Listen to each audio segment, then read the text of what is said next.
Sejam todos muito bem-vindos. Hoje nós vamos continuar com a nossa aula sobre a Tzedakah, sobre a caridade e sobre o que o Shlomo HaMelech nos ensinou. Como vocês viram no nosso último vídeo, nós estávamos falando da história da filha de Rabi Akiva, o grande Rabi Akiva. Ele tinha uma filha querida e essa filha teve o casamento marcado com um grande rabino da época. Rabi Akiva escutou dos sábios da astrologia. Os astrólogos da época falaram que no dia do casamento dela, ela iria morrer. Ela iria perder a sua vida. Como vocês sabem que o futuro da pessoa está escrito nas estrelas. Porém, não de uma maneira exata, e sim de uma maneira um pouco nublada, nebulosa. E é preciso muita sabedoria para conseguir decifrar. E mais ainda quando as pessoas podem mudar o seu futuro. E Rabi Akiva ficou muito preocupado, mas ele não falou nada. O casamento aconteceu e estavam todos felizes, dançando, dançando, dançando. Uma noite depois, na noite de manhã, ela acordou com o seu marido de manhã e as mulheres, elas prendiam o seu cabelo com um pedaço de madeira, que nem algumas mulheres costumam a fazer hoje em dia. Elas enrolam o seu cabelo e elas colocam um pedaço de madeira para segurar o cabelo de como se fosse uma bola, e assim elas colocam o seu kissui, elas colocam o seu lenço sobre a sua cabeça para cobrir o seu cabelo, as mulheres casadas. Então o que aconteceu foi que de manhã, quando ela tirou a madeira, o pedaço de madeira que ela colocava no seu cabelo, onde eles colocavam isso na parede. As paredes eram feitas de tijolos e entre os tijolos tinham buracos, porque não era uma construção perfeita, e esse buraco ele era utilizado pelas mulheres e pelos homens para diversas utilidades. Uma das coisas era que ela colocou lá o seu pedaço de madeira que ela colocava no cabelo. De manhã, quando ela acorda, ela vai tirar aquele pedaço de madeira. O que sai junto com aquele pedaço de madeira? Uma cobra. A cobra estava morta, enquanto que aquele pedaço de madeira tinha sido fincado na cabeça da cobra. Ou seja, o que aconteceu foi que ontem à noite, quando ela tirou aquela madeira do cabelo e colocou na parede, na verdade ela matou a cobra que estava destinada a tirar a sua vida naquela noite. E quando ela contou para o pai dela sorriu e falou: minha filha, o que você fez no dia do seu casamento? Qual foi a mitzvah que você fez no dia do seu casamento? E ela respondeu: pai, enquanto estavam todos dançando, enquanto todos estavam felizes comendo, no meu casamento, eu vi que tinha um homem batendo na porta do salão. E esse homem estava pedindo tzedakah. Ele estava com fome e ninguém prestou atenção nele. Estavam todos dançando, a música estava alta, ninguém escutou ele. O que eu fiz? Eu olhei, fiquei com pena daquele homem. Eu dei o meu prato de comida para este homem. E eu deixei de comer na noite do meu casamento para que ele possa comer.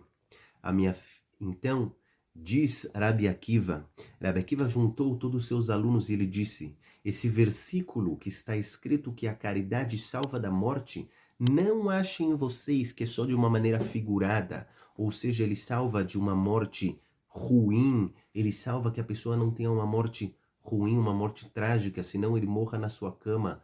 Não, a caridade salva da morte em si. Mesmo pessoas que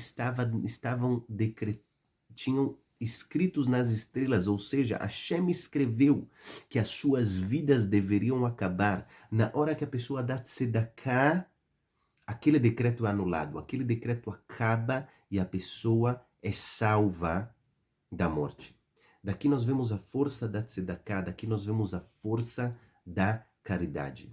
E aí você vai me perguntar: mas Rav, se eu der caridade Eu não vou ter o que comer, eu não vou ter dinheiro para comer, o que eu vou fazer? Explica Shlomo Amelech. No próximo versículo, versículo número 3, do capítulo número 10 do livro das alegorias, livro dos provérbios. Lo yariv Hashem nefesh tzadik. Hashem não deixará faminto a alma do tzadik. E a maldade dos perversos, ela mesma os empurrará, os derrubará. Daqui nós vemos, a pessoa poderia perguntar, e Shlomo Amelech sabia que as pessoas iam perguntar, o que eu faço se eu tenho que dar tzedakah, mas eu não tenho dinheiro suficiente? Às vezes, eu não vou ter dinheiro sobrando. É óbvio que a pessoa não pode ser negligente, não pode dar todo o seu dinheiro para tzedakah. Porém, o que ela acha correto, ela deve dar 10%, às vezes até mesmo 20%. E ela fica preocupada, ela fala, o que eu vou comer? O que vai sobrar para que eu possa me alimentar?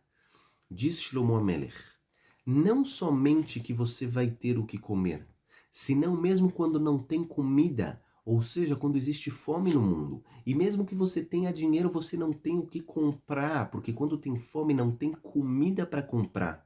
Mesmo nessa situação, que você não tenha o que comprar, Hashem não deixará faminto a alma do tzadik. Enquanto todos estão famintos, a alma do tzadik não estará faminto, porque ele deu tzedakah, e a tzedakah vai cuidar dele. Enquanto que os maldosos, não somente que todos os tesouros que eles guardaram com as maldades não os salvarão, senão a própria maldade o derrubará.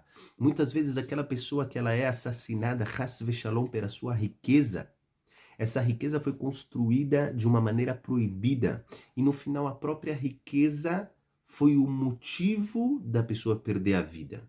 E quanta dor nós não temos de uma pessoa assim.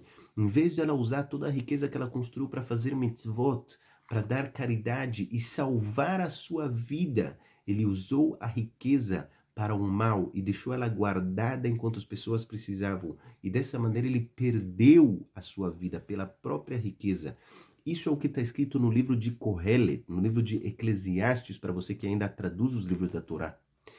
Existe uma riqueza que ela é guardada para o seu dono, para o seu mal. Existem pessoas que elas acham que quanto mais elas tiverem no bolso, quanto mais elas tiverem na conta do banco, mais tranquilas elas estarão e mais bens elas terão. Mas na verdade, o contrário é o verdadeiro. Quanto mais você dá, quanto mais você abre a mão para as pessoas que precisam, desta maneira você estará fazendo viver a sua vida, a sua alma, salvando a sua alma e ajudando os outros. E Yiratzon, que nós conseguimos cumprir tudo aquilo que nós estudamos.